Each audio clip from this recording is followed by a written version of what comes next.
You are bound to come back. ডাক যাবে, আব্দুর রহমান আয়। তো দুনিয়াতে এমন কোন অ্যাটমিক তাকত নেই, মডার্ন কোন সায়েন্স আর টেকনোলজি নেই যা তাকে রুখে দেয়। You are bound to go back. তুমি ডাকেলে যেতে বাধ্য। নূরজাহান আয়, তো তুমি যেতে বাধ্য। গোটা দুনিয়ার কোন শক্তি হিম্মত নেই একে রুখে দেয়। তো আসতে তো তোমাকে হবে।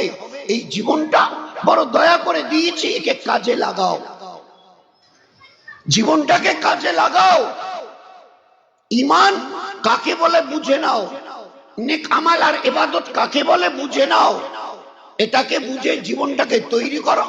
আমি আল্লাহ প্রমিসড, প্রতিজ্ঞা করছি, যতদিন দুনিয়াতে বেঁচে থাকবে আমি আল্লাহ তোমার জীবনকে ইজ্জত দিয়ে ভরিয়ে দেব। ইজ্জত, মান কানা ইউরিদুল ইজ্জা, মান কানা ইউরিদুল ইজ্জা ফালিল্লাহ ইজ্জতুল জামিয়া। ইজ্জত পেতে চাও? আল্লাহ জিজ্ঞাসা করছে এ দুনিয়ার পুরুষ আর মেয়ে ছেলে, ইজ্জত পেতে চাও? ফালিল্লাহ, আমার হুকুমের উপরে, দিনের উপরে চলো। ইজ্জতুল জামিয়া, আমি জীবনটাকে ইজ্জত দিয়ে ভরিয়ে দেবো তোমাদের। যেদিন আমার কাছে চলে আসবে, ফাদখুলি ফি ইবাদি ওয়াদখুলি জান্নাতি। দুনিয়াতে যতদিন বেঁচে ছিলে আমার ইবাদত করেছো, আজ যখন আমার কাছে চলে এসছো সিধা জান্নাতে চলে যাও।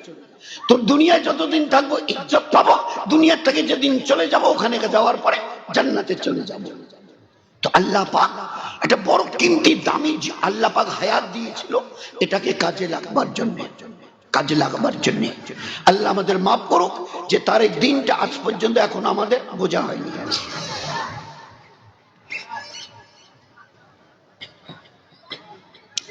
এই জন্য এই দিনটাকে ভালো করে বুঝি, এই দিনটাকে খুব ভালো করে বুঝি। এই জীবন আল্লাহ দিয়েছে, ডাকেলে চলে যেতে হবে। এই হায়াতের একটাই উদ্দেশ্য যে জীবনটাকে ইবাদত দ্বারা পরিপূর্ণ করে আমার কাছে। ও কোরআন বলছে আজরাইল তোমার কাছে যাবে, দেখতেই হবে আজরাইল। কুল্লু নাফসিন যায়কাতুল মউত, every soul will test of death. মৃত্যু আসবেই, তো মৃত্যু তোমার হবে অবধারিত। কিন্তু ওই সময় আল্লাহ একটা কথা বলেছেন, খবরদার আসিস না, আসিস না। এ আল্লাহ, এ তোমার কেমন কথা? তুমি একটু আগে বললে মরতে তোমাকে হবে, ফের বলছো আসিস না।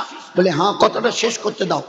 অতক্ষণ পর্যন্ত কবরে আসিও না যতক্ষণ পর্যন্ত মুসলমান হওনি। লা তামুতুন্না, লা তামুত, তোমার যেন মৃত্যু না আসে অতক্ষণ। কতক্ষণ? যতক্ষণ আনতুম মুসলিমুন, মুসলমান যতক্ষণ হওনি। মুসলমান মানে, মুসলমানের বাংলা অর্থ হচ্ছে মাননেওয়ালা। মুসলমানের বাংলা অর্থ হচ্ছে মাননেওয়ালি। আল্লাহ এবং তার নবীকে যতক্ষণ মাননেওয়ালা ওয়ালি হও নাই, কবরে আসিও না। কারণ এ কবরের আযাব তো কোনোদিন দেখোনি, বরদাস্ত করতে পারবে না। It's beyond your imagination. তুমি ধারণা করতে পারবে না এ কবরে কি আছে। মৌতের ঝটকা কত কঠিন, এই বেঁচে থাকা অবস্থায় তুমি চিন্তা করতে পারবে না। আসতে তো তোমাকে হবে, কিন্তু জীবনটাকে বানিয়ে নিয়ে চলে